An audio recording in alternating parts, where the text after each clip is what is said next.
Hello everyone, Assalamu alaikum. I hope you are all well by the grace of Almighty Allah. Today I will going to share most 10 things that will help you learn a lot. So let's get started. Number 1, consistency. ধারাবাহিকতা। কোনো কাজ শুরু করার আগে অবশ্যই এটা পরিকল্পনা মাফিক ধারাবাহিকতা থাকতে হবে, তাহলেই ওই কাজে সফলতা আসবে। নাম্বার 2, ডিটারমিনেশন, দৃঢ় সংকল্প। আমি যে কাজটি করব তার একটি দৃঢ় সংকল্প, একটি শক্তি আমার ভিতরে থাকতে হবে যে আমি কাজটি করব এবং এই কাজটি করতেই আমাকে হবে। নাম্বার 3, ডেডিকেশন, উৎসর্গ। কোনো কিছু পেতে হলে, কোনো কিছু শিখতে হলে অনেক কিছু ত্যাগ বা উৎসর্গ করতে হয়। নাম্বার 4, মোটিভেশন থাকতে হবে। অনুপ্রেরণা না থাকলে ভাই আপনি কিছুই শিখতে পারবেন না। আপনার ভিতরে অনুপ্রেরণা থাকতে হবে, আপনার ভিতরে শেখার একটা মন মানসিকতা থাকতে হবে, তাহলেই আপনি শিখতে পারবেন।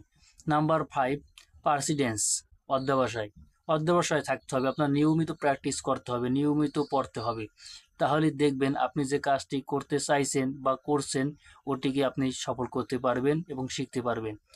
নাম্বার 6, পেশেন্স, ধৈর্য। সময় নিয়ে শান্ত থেকে আপনাকে শিখতে হবে, তাড়াহুড়ো করলে কোনো কিছুই হবে না। নাম্বার 7, ফোকাস, মনোযোগ দিতে হবে। কোনো কাজ শিখতে গেলে বা কোনো কিছু করতে গেলে মনোযোগ রাখা প্রয়োজন, মনোযোগ দিতে হবে। নাম্বার 8, ডিসিপ্লিন, কাজে একটি শৃঙ্খলা থাকতে হবে, একটি নিয়ম থাকতে হবে, তাহলেই আপনি কাজে এগাতে পারবেন। নাম্বার 9, রেজিলিয়েন্স, প্রতিকূলতা কাটিয়ে ওঠা। আপনি কোনো কিছু শিখতে গেলে, কোনো কাজ করতে গেলে অনেক প্রতিকূলতার ভিতরে পড়তে হবে এবং সেগুলো মনের শক্তি রেখে কাটিয়ে উঠতে হবে। নাম্বার 10, কনফিডেন্স, আত্মবিশ্বাস। নিজের ভিতরে প্রচুর আত্মবিশ্বাস থাকতে হবে ভাই। আত্মবিশ্বাস না থাকলে আপনি কোনো কিছুই করতে পারবেন না, যে না আমি পারবো, আমার দ্বারাই সম্ভব। তাহলে দেখবেন যে আপনি অনেক কিছু শিখতে পারছেন এবং অনেক কিছু করতে পারছেন।